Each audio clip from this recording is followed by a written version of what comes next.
name. Hear me.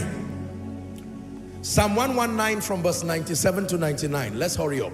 Psalm 119, 97 to 99. Meditation involves hearing. Meditation involves speaking. Meditation involves the power of your imagination. All of them have to come into play as you meditate. Oh, how I love thy law, he says. It is my meditation. How long? The psalmist, all the day, my meditation. Verse 98. Thou through your commandment hast made me wiser than my enemies, for they are ever with me. Last verse. I have more understanding than my teachers, for your testimonies are my meditation. The secret to my conviction, my meditation, he's saying, or my persuasion, is that I have meditated on that reality. You see, one of the ways you meditate is to repeat thoughts again and again and again. It's a practice till today. Till today. I can play a teaching, play a message, play scriptures, play verses again and again. Sometimes I make declarations myself and record it. Prophetic declarations myself, and I put it on repeat while I sleep.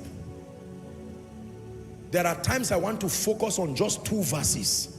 I meditate on those 2 verses. I first quote them and then make prophetic declarations by myself. They are in my phone. And I play it on repeat. Whether I'm awake or sleeping. Sometimes I'm doing my study and they're playing. The goal is not awareness. I'm transporting it to a realm. When it lands that realm, I know that I'm ready for the next step. I've shared with you my story. When God moved us to Abuja, I was praying and trusting God for direction. And God told me, like he did Abraham, get the map of Abuja, get the map of Nigeria, get the map of Africa, get the map of the world. And he said, start praying with those maps.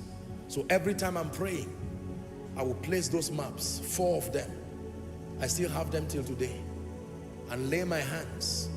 One day, something happened to me. I looked at the map of Abuja and it became small. Very small. The city just became, it's like it just shrunk and it became small. I knew a miracle had happened. I knew Koinonia was ready to start. Because that reality of territorial dominion for the sake of his majesty, that's what happened.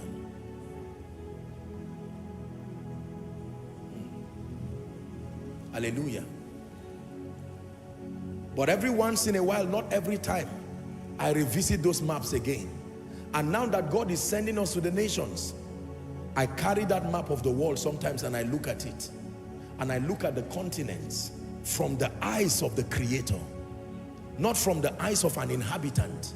You can't see that far.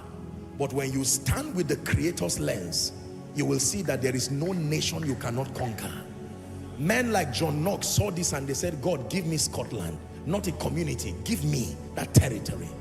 Listen, when you do this, you can see great things. You can put your businesses and say, by God's grace, I will have a global business for the kingdom. People will laugh at you. It's not an attack. It's a usual thing with men. Men are permitted to laugh until your result bail you out. Provided you have not produced result, don't be angry that men laugh and mock. Mockers are a natural pathway to greatness. If you don't find them, you're on the wrong path. Their presence validates that you might be doing something right. So you continue. But when you emerge, you get that thing to your consciousness, you will marvel and wonder at what happens to you. Hallelujah. My dear friend, Pastor Shola, when his church got burnt, we went for a conference in his church, and Pastor Poju said something, just a brief session before I came up to preach. And he said something within a few minutes, but it was such a profound blessing. He told the church then, he said, take away the memory from your mind of a burnt church and see a great church that God is building. As simple as that statement was, I said, this is it. The Spirit of God quickened that statement. While we look not at the things that are seen. You have been seeing your disappointment. Every time you look at your passport, you remember the visa you didn't get. You look at the situation and you see yourself as a beggar forever. You see yourself as a weak man of God in competition with other men of God, or getting angry. That is the reason why it keeps you like that. You need to wipe that vision out of your mind. You must have control over your meditation.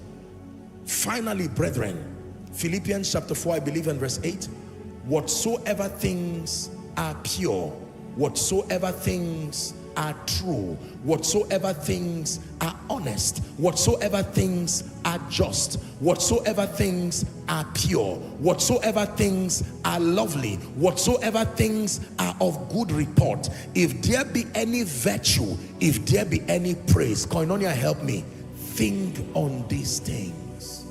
Anything that is outside this list, the Bible is giving you an advice that meditating on them is a risk to your destiny.